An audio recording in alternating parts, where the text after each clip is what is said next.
Olá, sejam muito bem-vindos a mais um episódio do Pode Ressignificar, o podcast do Pique Pique de Amor. Antes de eu apresentar a minha convidada, quero fazer uma pergunta para você, que está aí do outro lado. Me responde nos comentários. Até onde você iria para realizar um sonho? Deixa para mim aqui. Quem está comigo hoje é a Ana Paula Bianchi, tem 39 anos e é casada há 15 anos com o Fernando.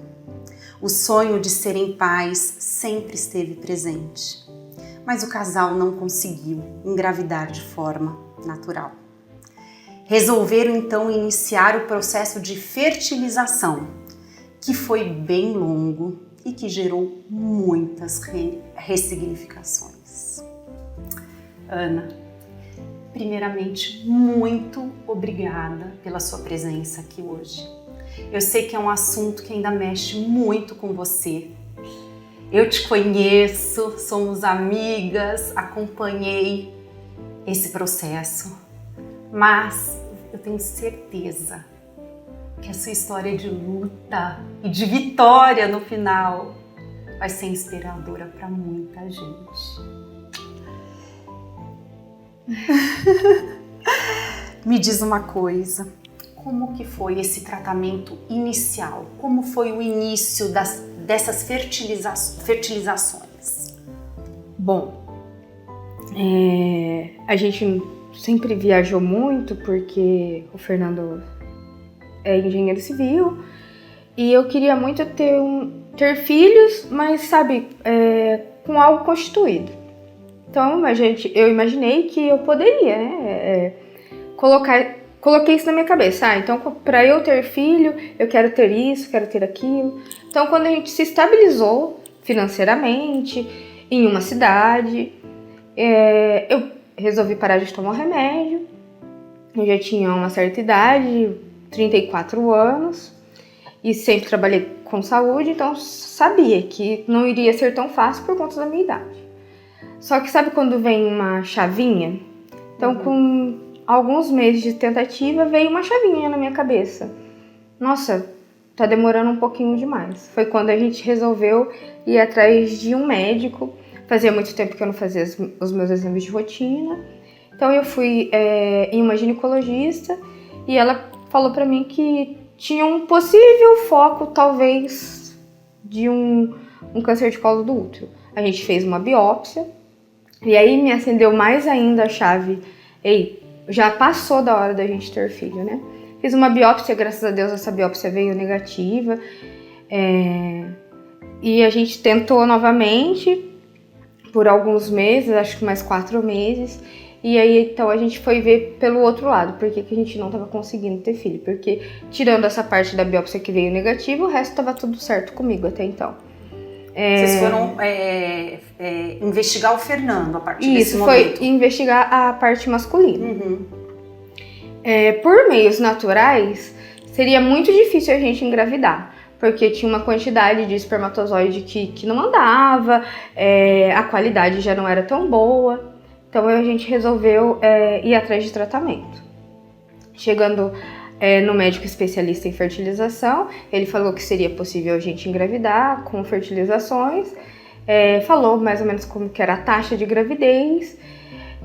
Quando ele falou que seria possível a gente engravidar por fertilização, veio uma esperança muito grande, independente do que a gente fosse gastar. Então a gente teve a primeira fertilização. Foram vários, vocês fizeram um pacote, né, de fertilização? Da primeira vez, não. Da primeira vez a gente tentou uma única vez, porque até então eu tinha uma resposta muito boa de ovulação. Então eu conseguia lá coletar 18 óvulos. No final dava 5 embriões, e eu ficava muito frustrada em relação a isso. Só que eu fui descobrir mais pra frente que isso era uma taxa muito boa. Só que mesmo assim não vinha a gravidez. Quando foi na terceira tentativa, eu tive um positivo, que é o que eles chamam que é gravidez química. Então eu tive um positivo, fiz o exame de xixi, veio positivo, fiz o beta, veio um beta baixo, mas era um beta de gravidez. Repeti no outro dia, esse beta já estava super baixo, como se eu não estivesse grávida. Que foi o que o médico chamou de gravidez química. E o processo foi muito doloroso. Eu tinha colocado na minha cabeça, então, que a gente ia dar um tempo, ia parar com isso, porque a gente já tinha tentado 3 vezes, financeiramente já tinha meio esgotado a gente também, e emocionalmente também, porque cada negativo que eu pegava era muito difícil. Sabe, para uma mãe que faz a fertilização, a gente gera uma expectativa muito grande, assim. Então, a gente faz o teste antes do tempo. Isso é muito comum, né? Isso é muito comum. Então, era para fazer no na minha época, já mudou tanto que era para fazer no D15. Eu fazia no D12, que era no dia 12, depois da fertilização. E dava negativo, então, sabe, era como se eu estivesse vivendo um luto. Então a gente parou com isso. Eu mandei uma mensagem pro médico, o médico pegou e falou assim: Ana Paula, se você acha que é melhor parar, emocionalmente para vocês eu também acho que seria bom parar, dar um tempo. Porque ainda eu tinha tempo até então, imaginava que eu teria tempo. E a gente parou. Aí eu resolvi focar na minha carreira, focar no meu corpo. Então eu fui fazer muita atividade física, resolvi ir para os Estados Unidos estudar. Fui para os Estados Unidos. Depois que eu voltei dos Estados Unidos, eu fiquei uma semana lá. Depois que eu voltei dos Estados Unidos, eu passei muito mal em um dia sozinha em casa. Liguei pro meu marido que estava viajando, uma amiga nossa chegou lá. Fui até o Sinhá Junqueira, o hospital daqui, e eu tava com uma gravidez ectópica. Por mais que eu tenha trabalhado na saúde, quando a médica falou que eu estava grávida, aquilo veio na minha cabeça, sabe? Eu estou grávida. Eu nem escutei o ectópico. Tô grávida, então agora eu tô grávida. Você escutou o que você queria ouvir naquele momento. Grávida. Liguei pro meu médico falou pra mim: Ana Paula, essa gravidez não vai pra frente, né? O embrião não tinha batimento cardíaco, não foi uma fertilização. Pra mim tinha sido um milagre. Mas eu tive que retirar minha trompa correndo, porque eu já estava perdendo os meus sinais vitais, já estava bem assim. E saindo do hospital, sabe quando vem na sua cabeça? Eu retirei a minha trompa, ficou o meu ovário, retirei minha trompa direita e veio na minha cabeça: não, eu quero realmente ser mãe. Era meu grande sonho. Depois disso, eu entrei em contato com o meu médico especialista em fertilização, e ele falou da possibilidade da gente fazer um pacote de fertilização, porque na fertilização, quanto mais você tenta, maior sua chance é de engravidar. Tudo na vida é assim, né? Quanto mais você tenta, maior a sua chance de ter sucesso. É fácil falar assim, né? Mas... teoria prática, né? Então a gente fechou um pacote em uma clínica de fertilização junto com o meu médico. Quando eu fiz esse pacote, eu fiz mais uma tentativa que deu negativo. A gente colocou 2 embriões, deu negativo, e tinha mais... Não, eu tinha mais 11 tentativas, era isso. Aí na 11ª tentativa, que era a de número 11, eu fui fazer os exames que a gente tem que fazer toda semana, praticamente. Quase. Na 11ª tentativa? Na 11ª tentativa. Aí eu fui fazer os exames e o meu médico falou assim: olha, dessa vez você vai ter só 3 folículos. Então, provavelmente, 3 óvulos. Quando a gente fala 3 folículos, provavelmente 3 óvulos, assim, 3 folículos, 3 óvulos, para fertilização, 3 e 3, né, se fosse um número maior, é uma taxa como se fosse 100%.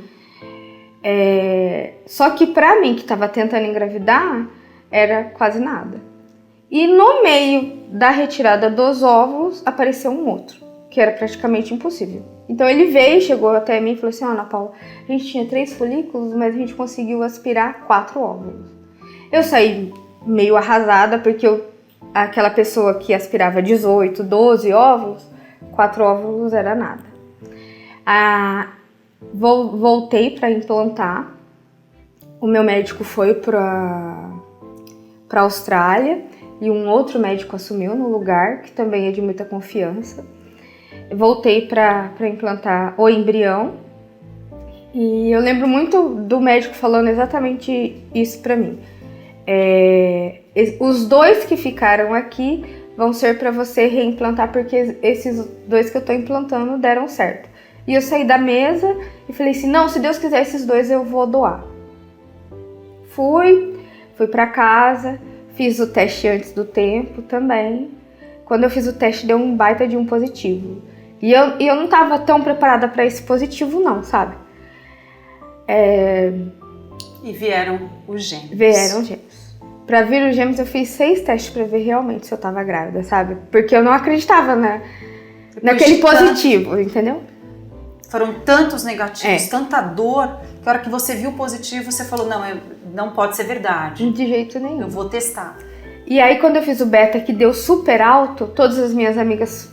Porque todo mundo criava muita expectativa em cima, porque eu nunca escondi a minha história, eu sempre falei que eu fiz tratamento, sempre falei do meu sonho de engravidar, sabe? Então todo mundo sabia. E era a Ivy e o Isaac. E eu sempre coloquei na minha cabeça que a Ana seria a mãe do Isaac. Porque toda vez que eu lia a Bíblia, eu sempre lia muito a história de Sara. Então, era como se Deus tivesse uma promessa pra mim. Você vai ser mãe. Não importa com quanto tempo, não importa... E eu não sabia que não importava como. Então, vieram a Ivy e o Isaac. Eu tive uma gravidez super tranquila. Alguns sangramentos, mas assim, eram de gêmeos. Tudo estava dentro da normalidade até então. Eu trabalhava, estava muito feliz com os meus bebês. Eu conversava sempre muito com eles. E você foi fazer um curso em São Paulo. Isso. Porque eu tava muito bem. Eu tava bem. E eu sempre quis abraçar tudo, sabe? Ao mesmo tempo, assim. Eu saí do curso, pra mim, dentro da minha normalidade, cansada, mas tudo normal. E eu passei mal durante a noite, depois do curso. Eu viria no outro dia, mas nessa noite eu passei um pouco mal. Mandei mensagem pro meu médico, ele falou assim, seria bom você vir pra Ribeirão. Vim pra Ribeirão e durante a vinda pra Ribeirão eu comecei a sentir dor. Mas eu jamais imaginei, porque eu tava de 26, 27 semanas, chegando... Eu tava virando 27 semanas. Você estaria em trabalho de parto ativo. Isso. Então eu cheguei no hospital aqui de Ribeirão, deixei todo mundo passar ainda na minha frente, porque perto das outras grávidas eu me sentia bem. E aí quando o médico conversou comigo, que era um plantonista, ele falou que eu estava em trabalho de parto ativo, com 5 centímetros de dilatação, e me internou. E eu tava tão segura que tava tudo bem comigo, que eu falei pro meu marido ir pra uma reunião, e eu tava sozinha no hospital. E aí, assim, depois que eu escutei isso do médico, acho que o meu mundo caiu ali, assim. Aí eu fui direto pro quarto. Eles iam tentar segurar? Não, eles iam tentar segurar. Iam tentar segurar. Tava tudo certo pra chegar a medicação, tava tudo certo pra eles tentarem segurar. Então meu marido chegou, estavam preparando a medicação. Quando o médico entrou na sala, minha bolsa rompeu. E aí ele já saiu procurando a UTI, chamando todo mundo. Eu lembro que eu saí gritando no hospital com eles comigo na maca. Eu cheguei na sala de parto, tinha uma outra médica me esperando. E o médico plantonista me dando apoio e eu tentando segurar meus filhos. E ele falando para ele, porque eu tava em trabalho de parto e eu queria segurar meus filhos. Eu falava para ele que eu aguentaria a dor. Até o fim da gestação eu aguentaria aquela dor, mas que eu sabia que meus filhos não poderiam nascer naquele momento. E eles nasceram? Primeiro nasceu a Ivy, que era o jeito que ela estava posicionada, e eu não vi também quando ela nasceu, e depois nasceu o Isaac, e também não vi. Foram direto para UTI? Foram direto para UTI. Bom, deste momento em diante... Eles faleceram... O Isaac 2 dias após a UTI. E a Ivy 15 dias após a UTI. Então, no mesmo tempo que eu tinha que cuidar da Ivy, eu tinha que cuidar da perda do Isaac. Que era o meu grande sonho, assim. A gente foi no meio da pandemia também, então eu não consegui. Eu não fui no funeral do meu filho. E eu tava lutando pra só que minha filha sobrevivesse, porque até então eu tinha uma esperança, que era a minha filha. Apesar do meu coração estar partido naquele momento, porque o meu filho tinha ido embora. Então eu me agarrei nessa esperança. E 14 dias após, de muito sofrimento, onde a gente ia 7 vezes pra UTI, eu só saía da UTI quando realmente me mandavam embora, porque toda vez que tem uma intercorrência na UTI, eles pedem pra gente sair dali. E eu vi muito bebê indo embora pra casa, vi bebês chegando na UTI, mas eu queria muito sair daquele hospital com o meu bebê, do bebê conforto, porque era uma imagem que eu via muito, sabe? As mães carregando os bebês no bebê conforto e indo embora pra casa. E eu fui embora pra casa, só que eu fui embora sozinha. Sem um e sem outro. Aí a gente tinha 2 embriões ainda pra colocar. Eu comecei a fazer uma terapia de luto, mas eu tinha uma certeza, eu queria ser mãe. Porque mesmo vivendo a maior dor do mundo, de ter conhecido e enterrado o seu sonho de ser mãe, aguçou muito mais. Muito. Porque eu vi meus filhos, assim, infelizmente eu só consegui pegar o Isaac e a Ivy falecidos no colo. Eu não consegui pegá-los vivos, nunca. Então, os 2 que eu peguei eles falecidos. E quando eu peguei o meu filho no colo, apesar da minha dor, eu olhava pra ele e eu falava assim, que eu queria agradecer ele, porque ele me fez a mulher mais feliz do mundo durante 27 semanas. Apesar da dor ser a maior dor do mundo, durante 27 semanas, eu fui a mulher mais feliz do mundo. Com o meu Isaac e com a minha Ivy. Você soube agradecer. Porque eles me fizeram, eu queria ser mãe. E eu era mãe já. Já é? Então, a gente tentou, depois que a gente perdeu eles, no meio da dor, no meio de tudo, eu queria muito ter meus filhos, assim. E a gente tentou mais 2 fertilizações, que deram negativos, então pra mim era luto em cima de luto. Então eu somei mais alguns lutos. Veio a perda do seu sogro junto. No meio do processo de coleta de óvulos, meu sogro em Londrina teve um AVC hemorrágico e a gente saiu correndo pra lá. Então a gente estava cuidando do meu sogro na UTI e eu senti uma dor muito forte e eu sou resistente à dor e eu achava que era uma crise de cólica de rim, mas não era. Era o meu ovário indo embora, ou seja, era... Você perdeu o ovário também. O ovário direito que eu tinha, que os médicos tinham feito de tudo pra deixar ali. Então era mais uma chance de eu engravidar que tava indo embora. E eu lembro muito do médico em Londrina falando assim pra mim, calma, mas você adota, não, filho é fácil. Mas eu já estava na fila de adoção. Você entrou na fila de adoção, né? A gente pediu uma carta pro médico, porque eu queria ser mãe, entendeu? Eu só queria um neném no colo. Aí, depois disso, meu sogro faleceu. Você perdeu o ovário? Perdi o ovário. Primeiro eu perdi o ovário, operei em Londrina, de emergência também, às pressas. Logo depois meu sogro faleceu. Aí o meu tio que cuidou de mim como pai, também no mesmo mês, foi pra UTI. A gente conseguiu cuidar dele na UTI também, faleceu. Então foi um ano de luto mesmo, muito difícil pra gente. E aí, em 25 de dezembro, meu tio faleceu e eu tava no meio de um processo de fertilização de novo. Mas eu esqueci de contar que ainda, acho que teve um grande milagre nesse momento, assim. A gente nem tinha mais condições financeiras nem psicológicas, nem emocionais, mas a gente tinha muita vontade. Então, a minha psicóloga conversava muito comigo e ela falou assim, olha, se você quer ser mãe, então vamos lutar por isso, vamos ver meios disso, né?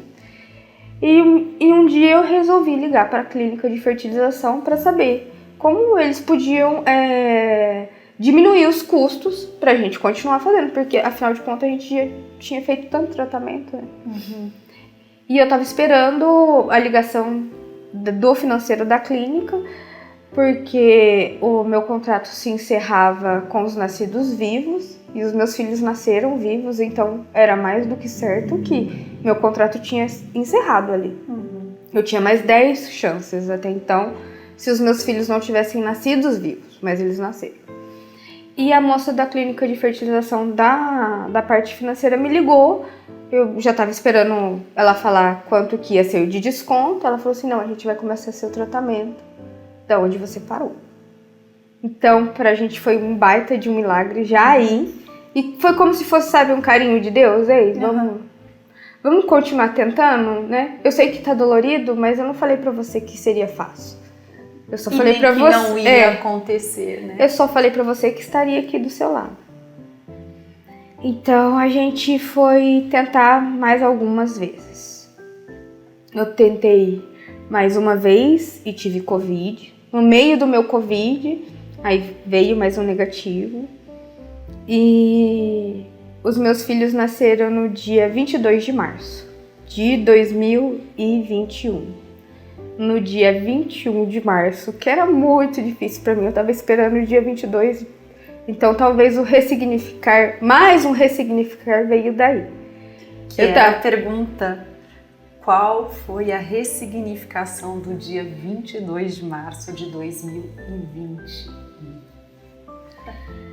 Foi a possibilidade de novo, né? E exatamente, e eu lembro que eu conversava muito com Deus, assim, falava assim, eu quero uma resposta, ou então eu quero um sinal que vai dar certo. Então eu chegava já na clínica de fertilização prestando muita atenção em tudo. E nesse dia específico, Deus falou e mostrou várias coisas pra mim. E eu não notei. Então, o médico que fez a fertilização do Isaac e da Ive passou pela nossa frente. E o meu marido tremendo. Eles colocaram a gente no cantinho porque a gente já tinha passado tantas vezes por lá, sabe? Que eles já até conheciam a gente. O médico que fez o Isaac e a Ive foi o mesmo médico que implantou o meu filho de hoje. E a mesma coisa que eu falei quando eu desci da maca, e eu falei a mesma coisa quando implantaram o Luiz Fernando. Ficaram tantos embriões. Se Deus quiser, eu não vou precisar desses, eu vou poder doar. E eu não prestei atenção que isso aconteceu. E eu fui pra casa com uma esperança, mas com uma dor, porque dia 22 iria chegar, porque eu plantei o Luiz Fernando no dia 21. Fui pra casa com a dor e com a esperança, e morrendo de medo, com muita insegurança. Aí no dia 22, eu agradeci pela chance de ter tido os meninos comigo, mas a saudade e a dor tava latente, sabe? No dia 28, não era pra eu fazer o teste no dia 28, era pra fazer o teste no dia 3 de abril. No dia 28, eu desci pra buscar uma cliente minha, que também queria muito ser mãe. E eu desci pra buscar essa cliente, coloquei ela na sala com a moça que trabalha comigo e veio uma voz. Vai lá, faz o teste. Mas eu não sabia se essa voz era uma voz boa ou uma voz, sabe, assim... Vai lá, faz o teste, sua trouxa, vai dar errado de novo, né? E aquilo ficou na minha cabeça. Tava tão descrente que isso muito. E foram quantas fertilizações, Ana? Nossa, foram mais de 10, foram muitas. Foram muitos negativos. Foram muitos negativos até o Isaac e a Ive, foram muitos negativos até o Luiz Fernando. Muitas perdas. E não eram só negativos, eram perdas. Porque durante esse tempo a gente tava perdendo... Eu tava perdendo todo mundo que eu amava. Igual meu sogro, que super me incentivava. e que movia céus e terras pra gente poder fazer o tratamento, ele tinha falecido. Seu Meu tio, que era um pai pra você. que era, sabe, aquela pessoa que sempre foi que me deu carinho, também faleceu. Meus filhos faleceram, sabe, assim, parecia que a gente tava perdendo todo mundo. E eu ainda tinha alguns olhares julgadores, assim, nossa, mas vocês são muito insistentes. Vocês não cansaram de sofrer? Sabe, era muito assim, você não cansa de sofrer? Para, né? Existe isso. Mas olha a delicadeza de Deus. Você conseguiu. Hoje você tem o Luiz Fernando com 8 meses, depois de tanta dor, de tanta ressignificação. A Ana não desistiu. Ela não desistiu. Hoje é o bebê mais risonho que o Pique-Pique tem. É um bebê fofo, amado. Eu posso dizer que eu conheci a Ana assim que ela perdeu os gêmeos. Onde ela vivia um luto, eu tinha perdido minha mãe também fazia pouco tempo. E a gente se conectou muito nessa dor, né? Então, a partir da perda da Ive e do Isaac, eu acompanhei. Eu acompanhei as dores, a tristeza, o falecimento do sogro, que acabou falecendo no dia da reinauguração da clínica, né? Momentos que ela sofria, eu sofria, e a gente, uma dava a mão para a outra. Como hoje, ela tá dando a mão para você, que não acredita no seu sonho, que vários negativos, várias tentativas e não consegue engravidar. E ela mesmo com dores, ela foi até o sim. Esse sim milagroso e lindo que é chamado Luiz Fernando. Hoje ela tem o colo cheio. Hoje ela tem risadas de manhã, hoje ela tem carinho, hoje ela tem tudo que você podia sonhar, né? Tudo que você podia sonhar. Tanto é que hoje você vive a maternidade plenamente, né? Ana, antes de você deixar uma mensagem para as pessoas, para mães, tá? Ou um casal que está vivendo a luta de engravidar, sofrendo tantos nãos, perdas, engravida, perde o bebê, engravida, não dá certo, negativo. De onde buscar essa força? Essa é a mensagem final, mas antes eu quero fazer um bate-bola com você. Eu vou falar algumas palavras e a primeira palavra que vier na sua cabeça, você me responde, antes de você estender a mão para quem está do outro lado. Vamos lá. Ive. Saber amar. Isaac. Meu sonho. Luiz Fernando. Minha realidade. Um sonho. Ai, que as coisas fossem um pouco mais fáceis, menos dolorosas. Mas acho que o maior sonho de todos é cuidar.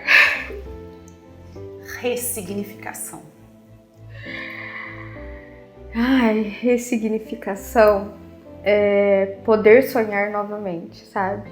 Ter a esperança de poder sonhar. Ou seja, um carinho. Ressignificar é um carinho. Sabe, é o carinho que Deus dá pra gente de oportunidade. Para continuar. Para mostrar que existe sim luz Sim. no fim do túnel. E para essas mães, o que você fala? Para esse casal? Eu falo que não é fácil, mas que a partir do momento que a gente pega o positivo na mão, tudo se torna diferente. Então, assim, eu peguei alguns positivos na mão. E talvez foram esses positivos que me deram força, sabe? Em não desistir, e não acho que é fácil o que eu tô falando assim, não desista, deu certo comigo, vai dar certo com você. Mas é o não desistir, se realmente é o seu sonho, sabe? Recalcular a rota. Não deu certo aqui? Vamos recalcular, se realmente for o seu sonho. Eu também entendo quando uma pessoa acaba falando assim, é muito difícil, eu vou desistir. Porque lá no começo, na terceira tentativa, eu falei, nossa, é muito difícil, eu vou desistir. Mas o sonho de cuidar era tão grande, o sonho de amar era tão grande, que isso foi, sabe, alimentando, foi dando força. E eu acho que o maior ensinamento de tudo isso, pra mim, na minha vida, foi que se eu não tivesse Deus do lado, essas dores não são humanas. Uma pessoa humana, ouvindo falar assim, não iria passar por tudo isso. Mas como que pôde, né? Durante todo esse tempo tentando, porque realmente Deus estava do lado. E no meio do processo, talvez a gente não entenda que Ele esteja do nosso lado. No meio de um luto, a gente entenda que Ele esteja do nosso lado. Claro que não, mas não é humano você perder, não é? Pessoas. Não é humano, de repente, a pessoa que está aqui do seu lado ir embora e você ficar. Ou então aquela pessoa que você sonhou ir embora e você ficar. Isso, assim, a gente ouvindo... A gente não lida muito bem. A gente não sabe lidar com a morte, né? A gente não sabe lidar não com... sabe. E é uma coisa muito engraçada, porque a única coisa que a gente tem de certeza é que a gente vai morrer. Mas a gente não consegue lidar com essa dor. Então, foram dores diferentes. Foram dores diferentes a perda da primeira vez, da trompa. Foram dores diferentes o Isaac, foram dores diferentes a Ive, meu sogro, meu tio, os negativos. A gente não é preparado para isso. Mas se não fosse Deus, se não fosse força, se não fosse os amigos, porque eu lembro muito de você falando assim, Ana, vai dar certo, não desiste, Ana, vai dar certo, não, e você vai ainda vacinar seu neném na clínica. Eu nunca vou esquecer de você na clínica fazendo tratamento comigo, falando, você vai vacinar o seu neném na clínica. E você olhava pra mim muita certeza com mais certeza do que eu que estava fazendo. Não, Ana, vamos fazer tal coisa.